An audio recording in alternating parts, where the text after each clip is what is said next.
Alors, on continue Daf Peva Vamoud Bet, le dernier quart en bas aux deux points. Voilà, donc les Ilou Nishmat, c'est la scar de ma grand-mère, Elisa Batsuzira. Hamevayesh et Souma, celui qui fait honte au Souma à l'aveugle. Donc, dans la Mishnah, on avait vu, vous vous souvenez, que celui qui faisait honte au Souma, dans la liste qui était citée, celui qui fait honte à celui qui est nu, on avait parlé de ça, celui qui fait honte à celui qui est aveugle, ou qui fait honte à celui qui dort, et Chayav de dédommager l'enveloppe Bochette, donc de dédommager l'humiliation qui a été causée, même si c'est une humiliation qui est un petit peu sujet à discussion.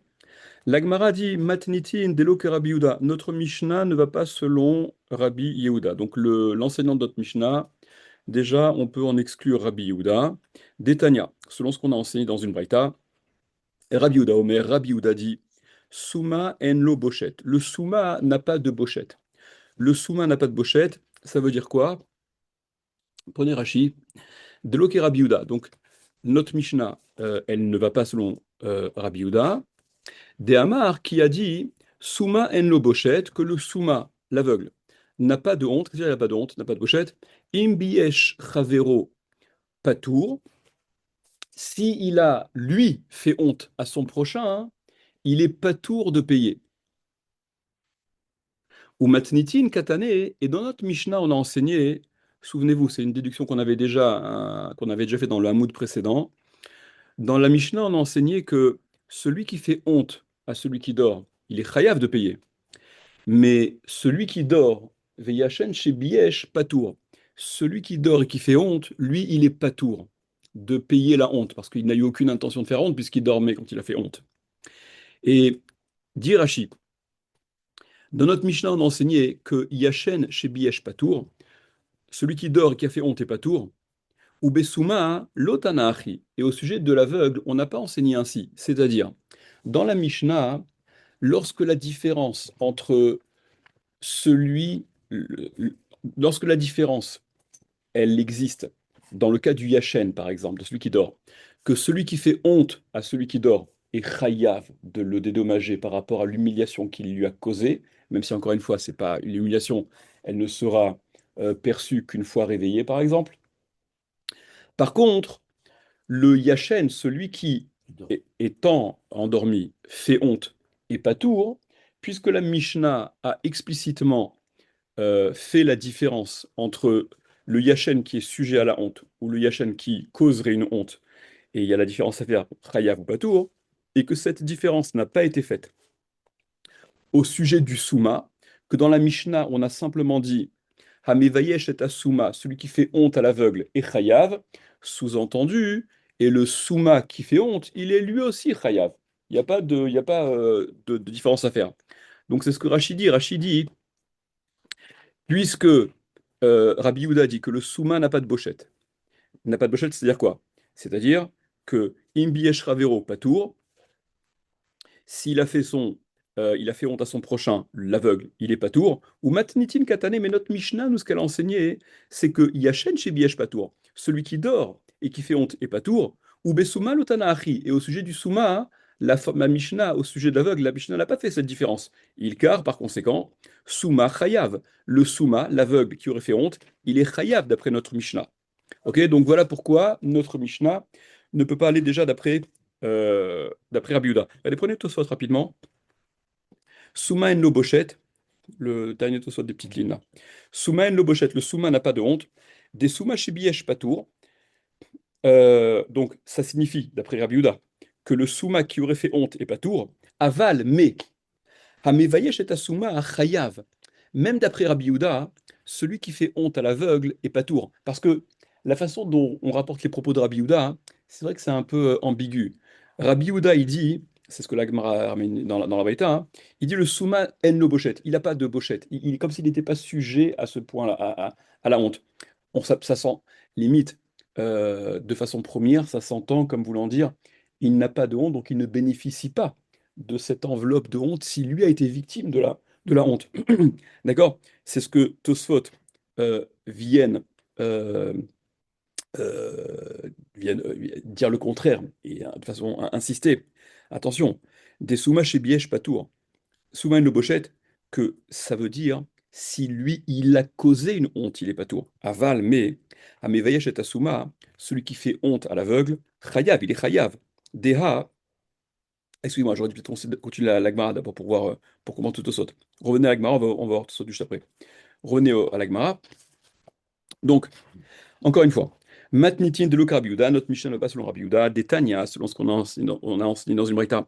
Rabbi Yehuda Omer, Rabbi Yehuda dit, Souma en le bochette, le Souma n'a pas de bochette, comme on l'a donc Rachid expliqué, et c'est ce sur quoi Tosot a insisté, que euh, le Souma, s'il cause, s'il fait honte, il n'aurait pas de bochette à payer. Vecha, alors que dans la Mishnah, il n'y a pas cette différence qui est faite. Donc dans la Mishnah, le Souma, s'il fait honte, il est aussi tenu de payer. Vecha, chaya Rabbi Yehuda poter michaïve galuyot ou michaïve malkuyot ou michaïve mitot bedin.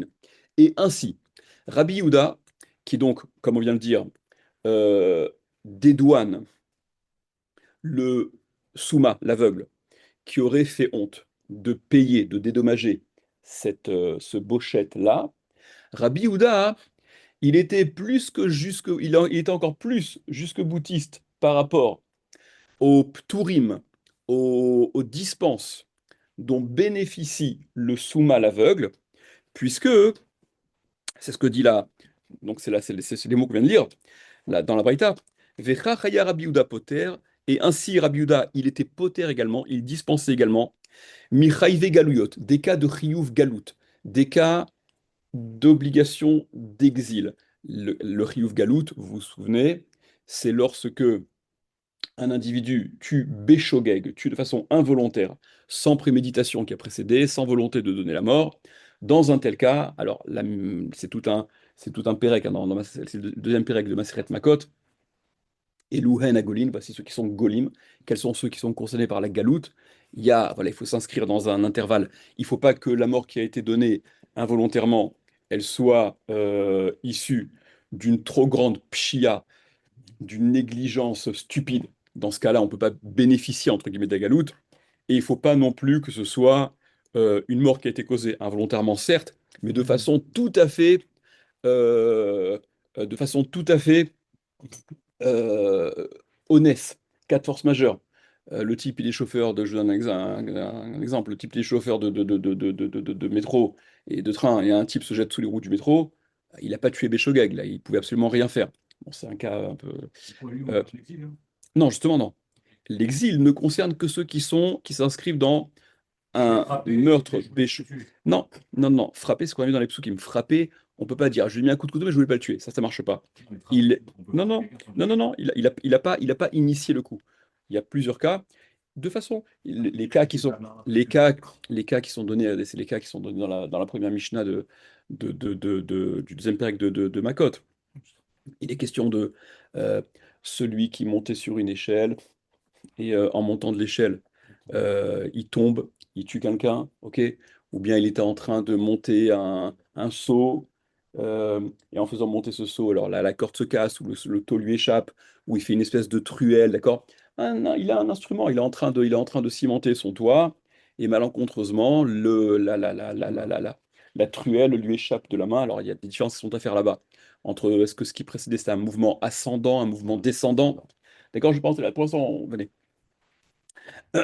Donc, Rabbi Yehuda, il dispense également l'aveugle des cas de chiyuv galout, des cas donc d'exil, un cas où un individu voyant serait concerné par la peine de l'exil. La peine d'exil qui est aussi en sorte, vous vous rappelez, hein, la peine de l'exil, c'est d'abord, c'est bon, c'est une peine, évidemment, il y a la notion de onesh, il y a également la notion kapara, comme dans toutes les peines, la notion expiation de la peine, mais dans les villes de refuge où il est exilé, il y a aussi la notion de protection par rapport au Goël Adam, au vengeur de sang, le proche qui aurait le sang chaud et qui voudrait s'en prendre à ce meurtrier qui était involontaire. Donc, dit Rabbi Yehuda, Rabbi Yehuda, il était poter, le soum à l'aveugle, Michaïve Galouyot, des cas de Chiyuv Galout, ou Michaïve Malkouyot, et des cas de Chiyuv Malkout, la peine de Malkout. Ça, c'est le troisième pérec de Makot que vous connaissez par cœur. Elouhen à Lokin, d'accord? Où on avait dit, vous vous souvenez, que la peine de Malkout et les coups, c'est la peine la plus récurrente dans la Torah. C'est la peine qui s'applique au plus de transgressions énoncées dans la Torah. Donc le souma, il est aussi patour de malkout, ou michaïve mitot betdin, et des cas de chiyuv mitat betdin, des cas de la peine capitale. Ça, c'est ce que dit Rabbi Houda. Alors évidemment, la Gemara s'interroge, d'où Rabbi Houda, il sort ça, comment il en arrive à ça? Maïta Made Rabbi Houda, quelle est la raison de Rabbi Houda, hein? Gamar enecha enecha, me edim zomemin. Gamar, Gmara, il apprend. Enecha enecha, tes yeux, mais Edim Zomémin, des témoins Zomémim. Alors, Enecha, Enecha, tes yeux, c'est quoi? Ça fait référence à l'expression qui apparaît au sujet des témoins Zomémim. Les témoins Zomémim, ce sont les témoins qui, lorsqu'ils sont confondus, c'est-à-dire, en fait, les témoins Zomémim, les témoins deviennent de faux témoins Zomémim quand ils sont confondus d'une façon très particulière. Et ça, c'est le premier Pérec de Makot. Ok? Voilà, on aura traversé toute la Maseret Makot là en 2 secondes. Ça n'est que lorsque les témoins sont confondus par un autre groupe de témoins qui vient et qui leur dit Heachatem idim, comment pouvez-vous faire tel témoignage? Comment pouvez-vous déposer tel témoignage? Puisque Imanu Heitem, avec nous vous étiez, tel jour à tel endroit. Vous dites que Réhouven a tué Shimon lundi 17 janvier à 14h30, place de la Bastille. Toujours le même exemple que je donne, il me semble. Et il y a Lévi et trucs qui débarquent et qui leur disent, mais comment pouvez-vous témoigner que Reuven a tué Shimon à 14h30, lundi 17 janvier, hein, puisque vous étiez avec nous lundi hein, à Honolulu. Donc, le premier groupe de témoins est rendu au même, et la Torah dit, va sitam kacher zamam la asot la rive, vous lui ferez à ce couple de faux témoins ce qu'il avait prémédité de faire à son prochain. Par conséquent, la zama consiste une application de la peine qu'ils avaient projeté de causer à celui. Si le Bedin a prononcé le verdict, ils sont plus, il n'y a plus les homénimes, il n'y a plus de Edim, les homénimes, il n'y a plus. Si la peine a été exécutée, attention, Ouais, attention, parce qu'on apprend de Kaacher Zamam vélo Kaacher Asa, ça. comme il a prémédité, pas comme il a fait. Ouais. C'est pour ça que la Azama ne leur est, elle n'est subie que si Si. on est justement après le Gmardin, après la prononciation de sentence, mais avant l'exécution de sentence. Avant les. D'accord, voilà. Ça, c'est pour, voilà. Pour Mita, en tout cas, c'est sûr que c'est comme ça. Pour ce qui est réversible, parce que la mort, c'est irréversible. Pour ce qui est du domaine de l'argent, etc., c'est une autre histoire. Je laisse ça de côté pour l'instant. Donc, revenons à nos histoires. Euh, et donc, voilà. Alors, donc, là, la Gemara rapporte en première preuve, il y a une Xerashava. Vous vous rappelez que Xerashava, c'est lorsqu'il y a deux termes qui sont identiques, et encore une fois, je le rappelle, avec tous les problèmes que ça soulève malgré tout, que la Xerashava, en principe, En Adam Dan Xerashava Ilaim Ken Kibla Mirabo. La Gemara ramène ça, Rashi ramène ça. Un homme ne fait une Xerashava que s'il l'a reçue en transmission de son maître, qui lui-même est censé l'avoir reçu de son maître, et son maître de son maître, en théorie jusqu'à Moshe Rabbeinu, etc. Donc chaîne de transmission ininterrompue. Et Xerashava, c'est lorsqu'il y a donc deux termes dans deux endroits de la Torah qui peuvent n'avoir aucun rapport l'un avec l'autre, même si il peut y avoir une certaine logique qui permet de comprendre pourquoi on fait cette Xerashava ici, mais en tout cas, il y a deux termes qui apparaissent identiques, qui apparaissent dans deux endroits, et parfois on va faire un pont entre ces deux endroits-là pour prendre les halachot, les règles qui sont évoquées dans l'un des deux endroits et les utiliser dans cet autre endroit. La Xerashava, juste je ouvre une parenthèse rapide, elle, euh, elle soulève quand même différents problèmes parce que comme je vous disais, une Xerashava, elle ne peut être opposée et présentée que si elle a été donc reçue de maître, élève, etc. Euh, alors d'une part, on voit que il y a la Gemara, tu vois, dans Makot toujours, par exemple, et c'est pas la seule Gemara, Rabbi Resh Lakish, qui était le Talmid Chaver de Rabbi Yochanan, refuse une Xerashava que Rabbi Yochanan propose. Et on a envie de dire, qu'est-ce que tu refuses? C'est ton maître qui te donne la Shabbat. Tu vas pas commencer à pile-pouler sur la véracité. Il y a un Tosfot, je vous ai dit, il y a un Tosfot dans Sanhedrin qui rapporte mais ça marche pas bien avec les mots de la Gemara là-bas. Il faudrait que je vous le montre. euh, que Resh Lakish aurait été, avant d'être un chef des brigands et de ne rien connaître, il aurait été Talmid Chacham. Et il aurait tout oublié. et donc il aurait tout recommencé. Mais ça colle pas avec la Gemara là-bas. C'est une parenthèse que je ferme. Il y a un autre problème dans la, enfin, il y a un problème dans la Xerashava, c'est que parfois, on va être, on va, euh, on va être regardant sur, à une lettre près dans la déclinaison du mot, et on accepte, on accepte, on n'accepte pas. Toujours dans Makot, par exemple, d'accord? Je crois que c'est Dafyud Daet Amoud si je dis pas de bêtises, où on fait on fait des xérachas avec Enecha, Léné, Menecha, et on accepte certains rapports. L'aîné, je ne sais plus exactement comment c'est, mais l'aîné, les Enecha, ou l'aîné, mais aîné, mais pas l'un de l'autre, alors que la différence, elle est vraiment très minime. Et l'Agmara là-bas, elle propose, bon, bah, ok, si tu n'acceptes pas A de B, fais A de C, et ensuite, puisque tu as accepté B de C, voilà, t'as fait la transition, tu as fait le triangle. Et l'Agmara dit, ok, ça c'est vrai. Et ce qui est d'autant plus étonnant, c'est que la Xerashava, il y a une Xerashava que vous connaissez, qu'on a vu d'ailleurs. La Torah, la Gemara fait la Xerashava au sujet du Kohen lorsqu'il doit venir se prononcer sur l'état de Tum'a, euh, de, de Tsaraat. Et il y a une Xerashava qui est faite là-bas au sujet de la venue du Kohen, où va à Kohen. Et ensuite, Veshav à Cohen, il vient le Cohen la première fois. Et quand il revient une seconde fois, c'est marqué Veshav, il revient, hein. Et il y a une Xerashava qui est faite entre Uva et Veshav. Là, c'est même pas du tout le même mot. Le sens est le même, mais le mot n'est pas le même. Donc il y a, et vous verrez dans le Hamoud qui suit, d'autres problèmes supplémentaires par rapport à d'autres questions supplémentaires par rapport à l'Exarchava. Regardez, quoi qu'il en soit, restons simples pour l'instant. Ce que la Gemara dit, c'est que Rabbi Yehuda, il fait une Xerashava de Enecha Enecha, le mot qui apparaît dans le contexte des témoins zomémim. Dans le contexte des témoins zomémim, c'est marqué dans la Torah, lorsque donc les témoins doivent être condamnés à mort s'ils avaient témoigné à faux d'un témoignage qui aurait causé la mort, que donc nefesh benefesh, donc vie pour vie, etc. Lotachos einecha, la Torah s'adresse au Bet Din, et la Torah dit Lotachos einecha n'est pas pitié. C'est-à-dire, si le témoignage, le faux témoignage, que ce couple de témoins a proféré, il avait eu pour effet de causer la mort de celui sur qui ils ont témoigné en faisant ce mensonge-là, eh bien, puisqu'on est dans un cas de Hazama, c'est eux qui vont devoir subir la Hazama. L'Otachos Enecha n'est pas pitié. Et c'est marqué au sujet de Bochette, le pasouk duquel on apprend la honte, le Bochette qui doit être dédommagé. Vous vous rappelez l'histoire de la femme qui intervient quand son mari se bagarre avec un autre type. Veshalchet Yada, Virzika Bimvusha, elle envoie sa main et elle prend les parties honteuses, etc. La Torah dit Vekat sota et kappa, tu couperas sa main, et l'otachos enecha, là-bas aussi c'est marqué, tu n'auras pas pitié, même si le tu couperas sa main, c'est pas couper sa main, on l'a expliqué, d'accord, c'était le début du Pérec, c'est un dédommagement d'ordre financier. Prenez Rachi, euh, pardon, peut-être je suis dans la Gemara, pardon, excuse-moi d'abord. Donc, Rabbi Yehuda, hein, il apprend Enecha, Enecha, il fait l'exercice de Enecha, Enecha. Medim Zomemim, des témoins Zomemim. Mahatam Sumin Lo, de la même façon que là-bas, au sujet de la paracha des témoins, les aveugles en sont exclus. L'aveugle ne peut pas témoigner sur ce qu'il n'a pas vu. Et le terme Enecha, il est dans le contexte des témoins, et l'histoire des Edim Zomemim.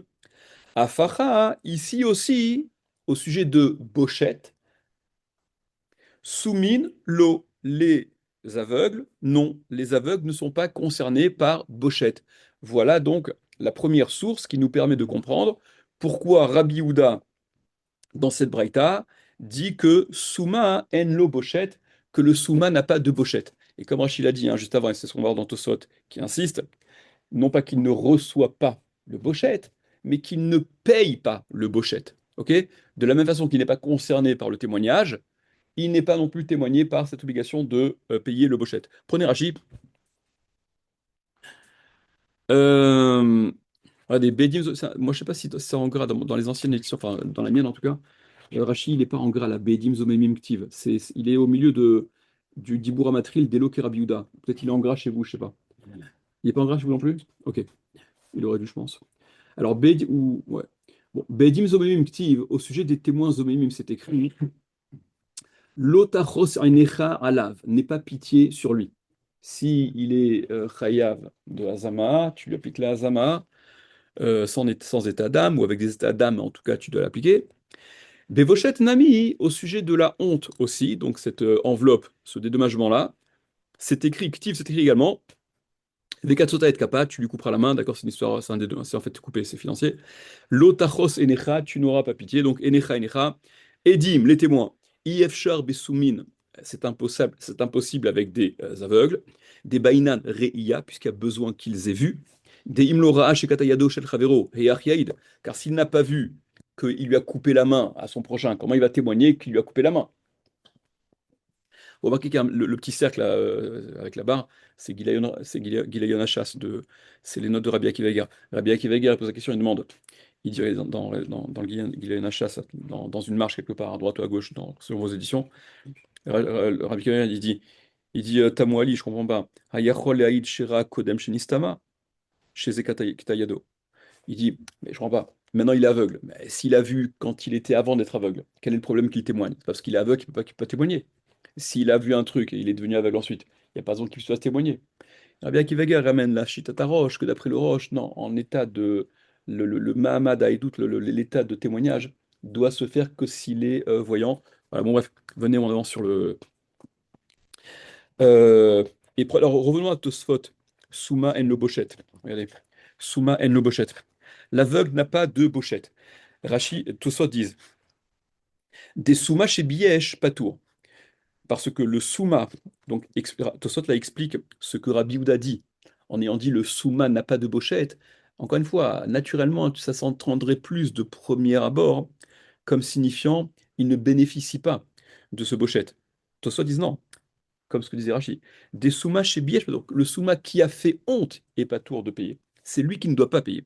Aval, mais Ameveyesh et Souma, celui qui fait honte à celui qui est aveugle, Chayav, il est Chayav. Donc là-dessus, Rabbi Houda, sur ce point-là, il est d'accord avec ce que la Mishnah disait aussi, que Ameveyesh et Souma, Chayav. Seulement la Mishnah, qui ne fait pas la différence, elle veut dire par là que, au sujet de la honte, le Souma, il est non seulement bénéficiaire de cette honte s'il a été victime, mais il est chayav de dédommager, de payer cette honte s'il a été la cause de cette honte. Et ça, c'est ce que Rabbi Houda conteste. Donc, dit Tosfot, mais par contre, même pour Rabbi Houda, Amevayesh et Asuma, chayav, celui qui fait honte au Souma, il est chayav de lui payer. Deha, regardez comment Tosfot prouve ça. Deha, lo mishtama meenecha sheye patour. Parce que de cette Xerashava et Necha, là, la Xerashava, et Necha, tu n'auras pas pitié, truc, qui est évoqué au sujet du Bochet et qui est évoqué au sujet voilà, des dîmes, on ne déduit pas qu'il est pas tour. Qu'est-ce que ça veut dire? Parce que l'Otachos Enecha, à qui ça s'adresse l'Otachos Enecha? Au Bet Din ne le dispense pas celui qui est redevable de payer ce qu'il doit payer. Vekatsota et kappa, tu lui couperas la main à cette femme qui a causé la honte, c'est-à-dire tu lui imposes cette enveloppe financière, ce dédommagement qu'elle est tenue de payer, ok? Enecha, enecha.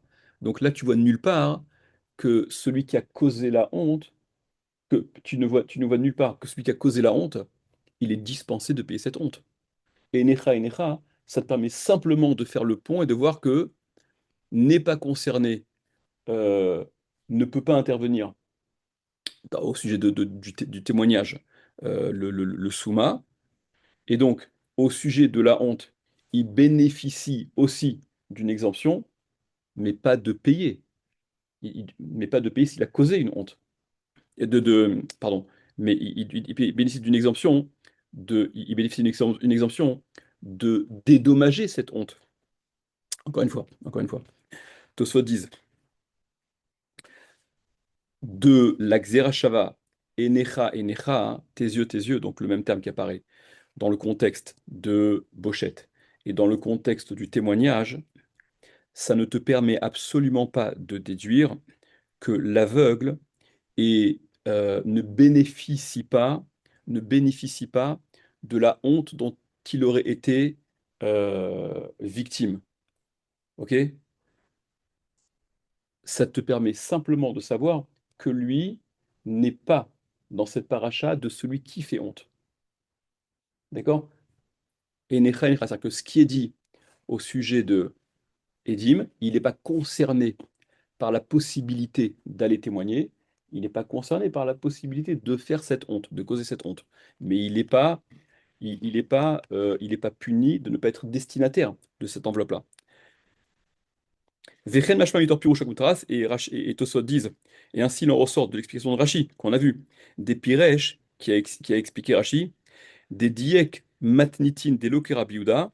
Rashi, il a apporté la déduction de la formulation de la Mishnah, vous vous rappelez, c'est ce par quoi on a commencé, qui disait, midelo katane suma shebiyesh patour, du fait qu'on n'ait pas explicitement dit l'aveugle qui aurait fait honte et patour, qu'est katané, comme on a enseigné, yachen shebiyesh patour, celui qui dort et qui a fait honte, il est patour. Là, ça a été explicitement dit. Donc, si l'aveugle qui avait fait honte avait été lui aussi patour lorsqu'il fait honte, ça aurait été explicitement dit, puisque ça l'a été pour celui qui dort. Mashma, on en déduit donc, Delomatsidiyek, qu'on ne peut pas déduire ça, Milikatane Ameveyesh et Asuma, Chayav, du fait qu'on a enseigné. Donc on ne peut pas déduire que l'aveugle est dispensé, ne reçoit, enfin dispensé, il ne bénéficie pas du fait qu'on a dit Ameveyesh et Asuma, Chayav, que c'est celui qui fait honte au Souma qui est Chayav. Des modés Rabbi Yehuda, hein, que Rabbi Yehuda, il est d'accord. Demevayesh et Asuma, Chayav, que celui qui fait honte au Souma est aveugle. Et Chayav. Et celui qui fait honte à l'aveugle est Chayav. Rabbi Yehuda ne conteste pas cette partie-là, ce sens-là, qui est explicitement dit par la Mishnah. Regardez le Tosot d'après, il est intéressant aussi. Le Tosot d'après disent Mal et Alan Souma, donc de la même façon que là-bas, au sujet des témoins, Souma, le témoin n'est pas concerné. On est dans Rabbi Yehuda, ouais. Enecha, Enecha. De la même façon que l'aveugle n'est pas concerné par le témoignage, donc il n'est pas concerné par la honte, en tout cas d'après Rabbi Yehuda, hein, il n'est pas concerné par devoir payer s'il fait honte. Tosot demande, Veim Tomara, si tu demandes, Imalehalan Gazlani Ve'avadim, lo, Afgabe Boshet li patrou. Alors dans ces cas-là, si tu me fais une Xerashava Enecha, Enecha, entre le contexte du témoignage et le contexte de la honte, alors, mets dans ceux qui sont aussi qui sont exclus du témoignage, mais aussi les voleurs, les avadim, ceux qui ne sont pas cachers pour témoigner. Et donc, puisqu'ils ne sont pas cachers pour témoigner, Imagine. ils ne seront pas concernés par la bochette non, par la honte non plus. Et donc, comme dit Rabbi Yehuda, ils seront pas tours de payer, de dédommager la honte qu'ils auraient causée. C'est bien, ça t'est récompensé d'être finalement un type un peu véritema. Et si tu demandes, et si tu dis, non, Isha Tochiyar, la femme vient te prouver que tu ne peux pas réfléchir comme ça. C'est-à-dire, la femme qui, elle aussi, n'est pas acceptée pour le témoignage, pour autant, elle est concernée par l'obligation de payer la honte, puisque c'est la référence d'ailleurs. Veshalcha et Yada, elle enverra sa main et elle saisira, et donc elle devra payer la honte. Donc vous comprenez le truc de Tosot. Tosot disent, tu m'apprends que l'aveugle n'est pas concerné par la honte, c'est-à-dire qu'il ne doit pas payer la honte, parce que Enecha Enecha, la Xera Shava, il n'est pas concerné par le témoignage, donc il n'est pas concerné non plus par l'obligation de payer la honte. Alors dans ces cas-là, si j'étends ton truc, ceux qui ne sont pas concernés par le témoignage ne sont pas concernés par payer la honte, il y a cette Xera Shava qui fait le pont entre les deux endroits. Eh bien, ne sont pas concernés par le témoignage les voleurs, les avadim, les esclaves, ils peuvent pas témoigner, ils sont pas cachers pour témoigner. Donc, ils ne seront pas non plus concernés par le dédommagement de la honte. Et si tu m'objectes que cette Xera Shavala, pour cela, elle ne doit pas être retenue. Pourquoi? Parce que j'ai un cas qui te montre que ce lien ne tient pas, en l'occurrence la femme. La femme, elle est elle aussi exclue de la paracha du témoignage, et pour autant, elle est tenue de dédommager la honte, puisque c'est d'elle qu'on apprend. Donc, dis Tosfot, Véchit et si tu dis là-dessus, euh, la deuxième grande ligne, Veritema, Isha Tochiach, non, la femme vient te prouver que, en réalité, non, il n'y a pas il y a pas ce lien à faire. Des psoula la doute, puisqu'elle est psoula la doute, elle est inapte au témoignage. Vechayevet bebochette, et elle est chayevet de la honte. Kedirtiv, comme c'est écrit, Verzika bibvushav, elle attrape, elle tue les parties honteuses, etc. Imken, alors tous disent, Imken, alors dans ces cas-là, Souman ami loati, l'aveugle aussi, il viendrait pas, je le déduirais pas. Si la femme vient prouver que cette Xerashava-là, elle ne marche pas, elle ne fonctionne pas, elle est désactivée. Parce que si cette Xerashava, elle marchait, t'aurais dispensé, tu commences à dire, je dispense, ceux qui ne sont pas dans la paracha de témoignage ne sont pas concernés par Bochette. Et donc j'aurais exclu les Avadim, les Gazlanim, les esclaves, les voleurs, etc. Mais dans ce cas-là, j'aurais aussi exclu la femme. Or, tu vois que la femme n'est pas exclue. Tu vois donc que la Xerashava, elle n'est pas à retenir. Parce que si elle était à retenir, la femme en aurait été exclue elle aussi. Et la femme, elle est explicitement concernée par ce Bochette. C'est elle la source de ce Riyuv-là. Vous voyez la petite acrobatie de Tosot, sympathique comme truc. Veyesh Lomar, réponse Tosot. Kevin de Enecha Enecha Gamar, puisque l'enseignement, la Xerashava, c'est Enecha Enecha, Afalgav de Enecha à Bet Din Kae, bien que le Enecha, tes yeux, à qui ça s'adresse? Ça, tes yeux, enfin, l'expression Lotachos Enecha, va pas pleurer, ça n'est pas pitié. Ça s'adresse à qui? Ça s'adresse au Bet Din. Svara ou, de toute manière, c'est une svara, c'est une logique. Dele inyan davar ataloui bereiya nitna xerashava. Que cette xerashava est à retenir au sujet de ce qui dépend de la reiya, de la vision, de la vue.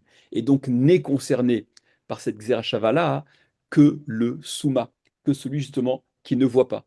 C'est uniquement pour cibler celui qui ne serait pas concerné par la reiya.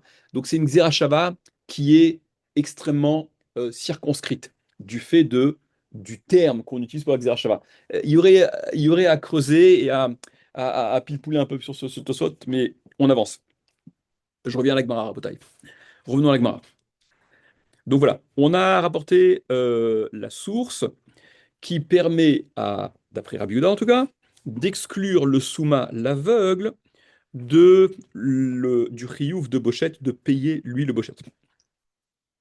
Euh, la Gemara poursuit et rapporte Mechaïve Galouyot, vous l'avez, juste avant la moitié juste avant la moitié de parenthèse qu'on a là, juste après.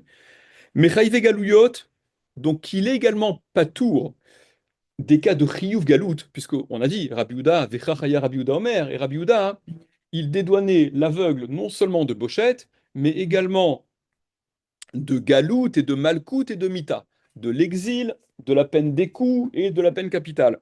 Donc l'Agmara s'emploie à justifier chacun de ces enseignements-là. Mechaï des Galouyot, des cas de Chiyuv Galout, d'où sait-on qu'il est patour, d'après Rabbi Yehuda, d'où est-ce qu'il a pensé à Rabbi Yehuda? Parce que c'est écrit, Bélo Réot. Vous vous rappelez, dans la Torah, il y a deux endroits dans la Torah où il est essentiellement question de la paracha du Rotsear Beshogeg, du meurtrier involontaire, dans Parashat Mas'é, d'accord, dans Bamidbar, et dans Shoftim. Dans Bamidbar, donc il y a beaucoup de psukim, on les avait lus, hein, vous vous souvenez, on parle du Goël Adam, la façon dont ça s'est passé, etc. Et la Torah va dire, euh, voilà, donc si soudainement, sans qu'il y ait d'animosité, de haine, qu'il n'y a pas, il y a pas de contentieux, et il a envoyé un objet qu'il ne visait pas, sans truc, etc. Oh, Bechol Nashira Moudba, Belo Reot, ou une pierre qui aurait été envoyée, Belo Reot, sans voir. Vayapelala, Vayamot, donc il a lancé une pierre, mais il ne le visait pas, il ne le voyait pas. Et cette pierre ou cet objet a atterri malencontreusement sur la victime. Et donc la Torah dit, Vihu lo yavlo velo mevakesh rato, il n'était pas ennemi, il ne cherchait pas son mal, etc. Donc la Braïta, Belo Reot, de cette expression-là, Belo Reot, Rabbi Yehuda déduit, en fait, c'est que c'est une Mishnah dans cette marloquette de Rabbi Yehuda qu'on va avec Rabbi Meir, c'est la Mishnah dans Makot, Daf Zayin Amud Bet. Belo Reot, donc sans avoir vu. Prat la Souma, ça exclut le Souma, ça exclut l'aveugle.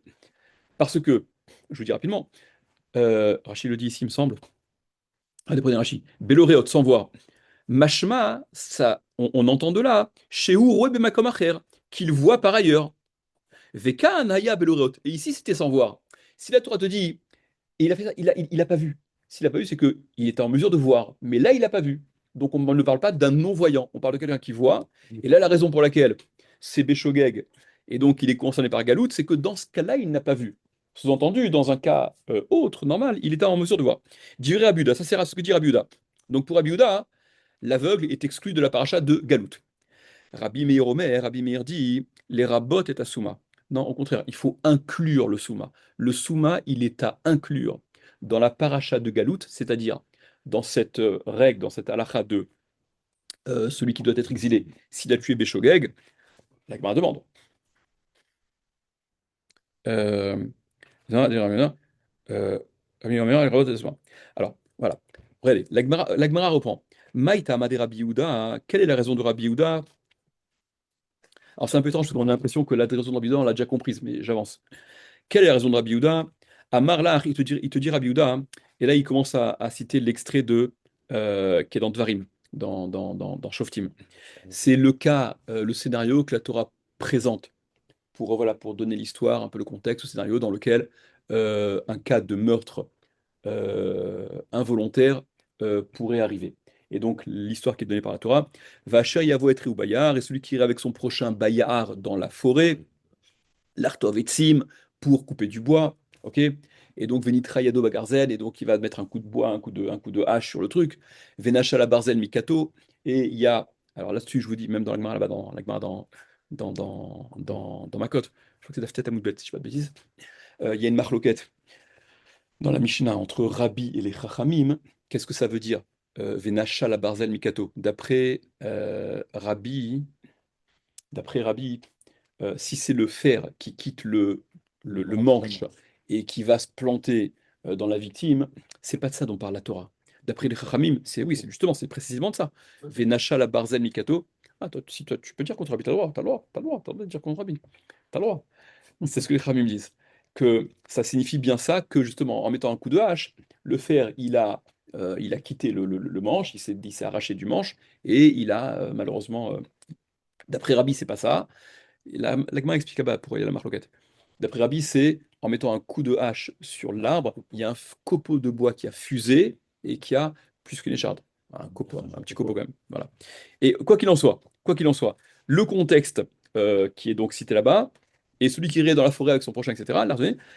Donc là, à Filou Souma, celui qui peut accompagner son prochain à la forêt, c'est même un aveugle. On n'a pas vu que l'aveugle est exclu d'accompagner, de marcher dans la forêt. Katav Rachmana Beloreot. Donc la Torah, elle a précisé Beloreot, ça c'est Rabbi Yehuda, sans voir. Sous-entendu, il pouvait voir ailleurs, mais s'il ne peut pas, il ne peut jamais voir, eh ben, il n'est pas concerné par cette paracha. Ça c'est Rabbi Yehuda, comme on l'a dit. Donc les maoutés, ça vient exclure. Vers Rabbi Meir, et Rabbi Meir qui lui dit non, non, non, non, l'aveugle, il est au contraire inclus dans cette paracha-là, il est concerné par la galoute si jamais il a tué de façon involontaire. Pourquoi?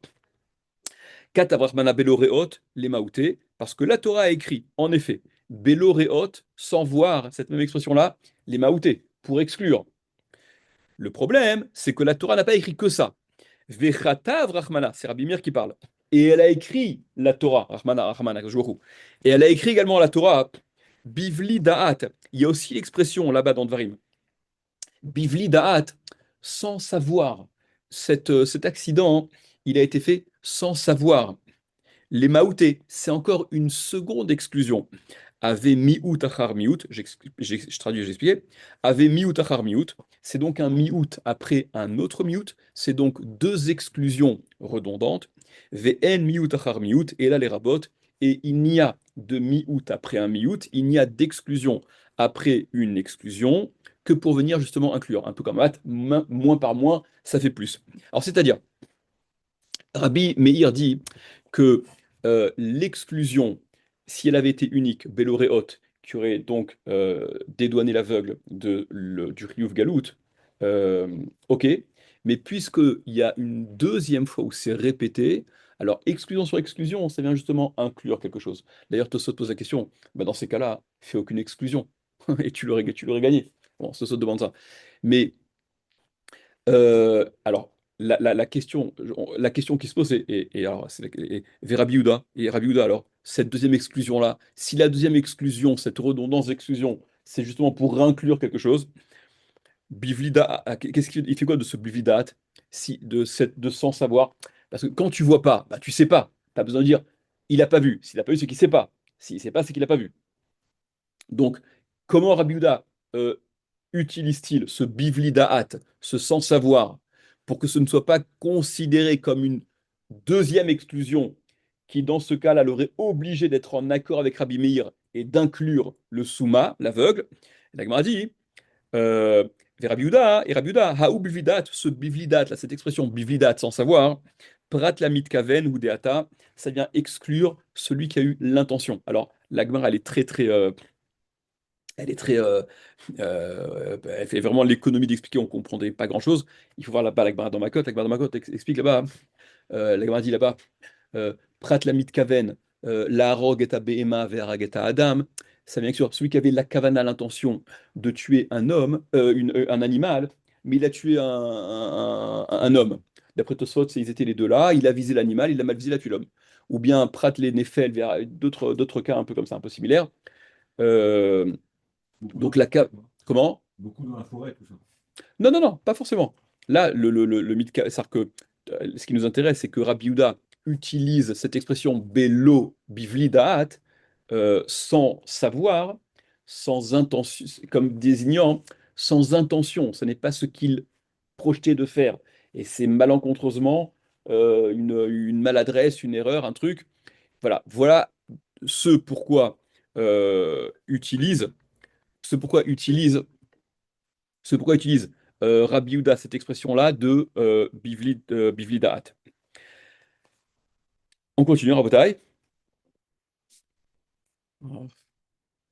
Euh, Yehuda. Bon, d'accord, donc Rabbi Yehuda, à la troisième ligne avant la fin, Rabbi Yehuda, donc Rabbi Yehuda, Haou Bivli Da'at, cette expression Bivli Da'at, Prat la mitkaven ou Deata, c'est pour exclure celui qui avait la kavana, l'intention, comme je vous l'ai expliqué, il voulait tuer un animal et il a tué un homme, etc.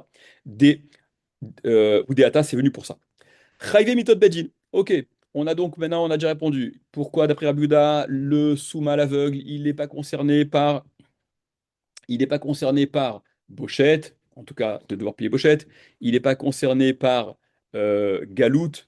Il n'est pas concerné par maintenant, soit on s'intéresse on s'intéresse par la mitot bedin, par la peine capitale. D'où est-ce qu'il apprend qu'il n'est pas concerné par la peine capitale, le souma? Pourquoi en est-il dispensé? Regardez ce que Agmar dit.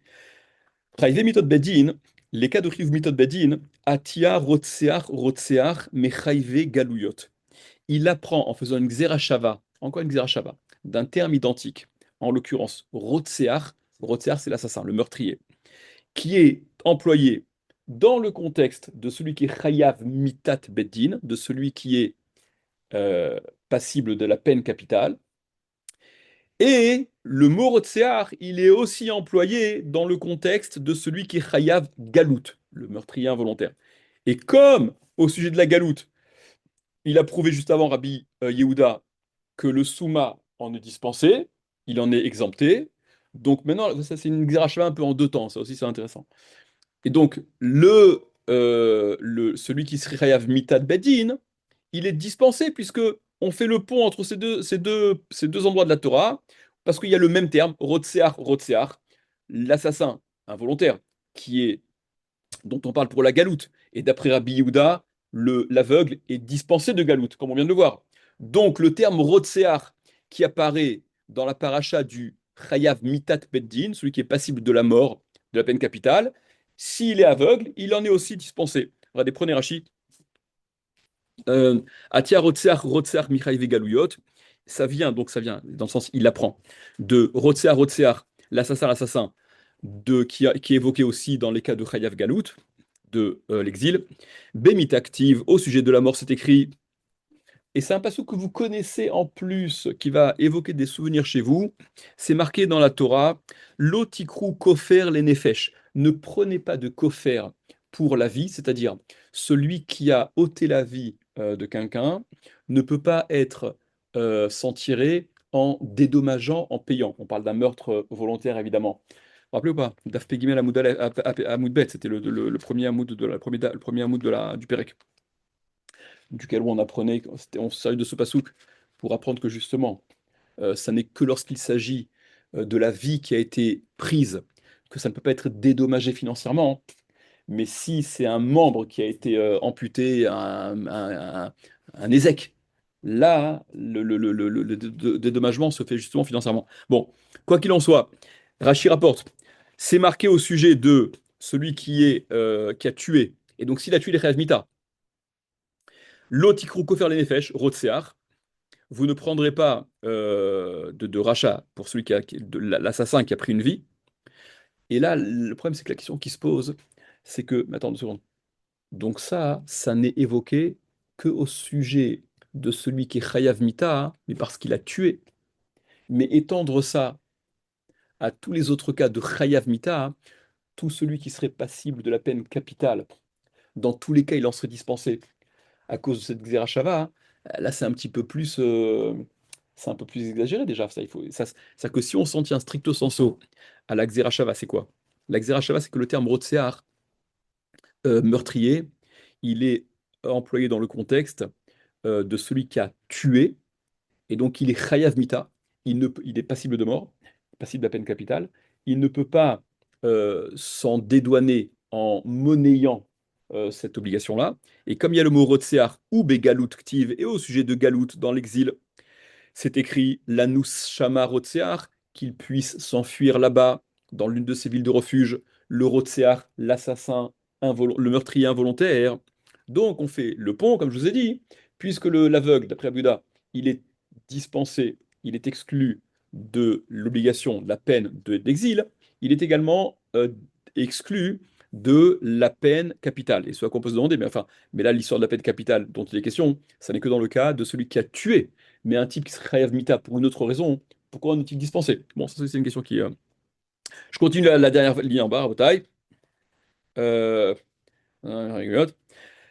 Donc avant-dernière ligne. Chavé Malkiot, il nous reste à prouver à savoir, quelle est la source de Rabbi Yehuda pour exclure le souma, l'aveugle, de la peine de Malkout.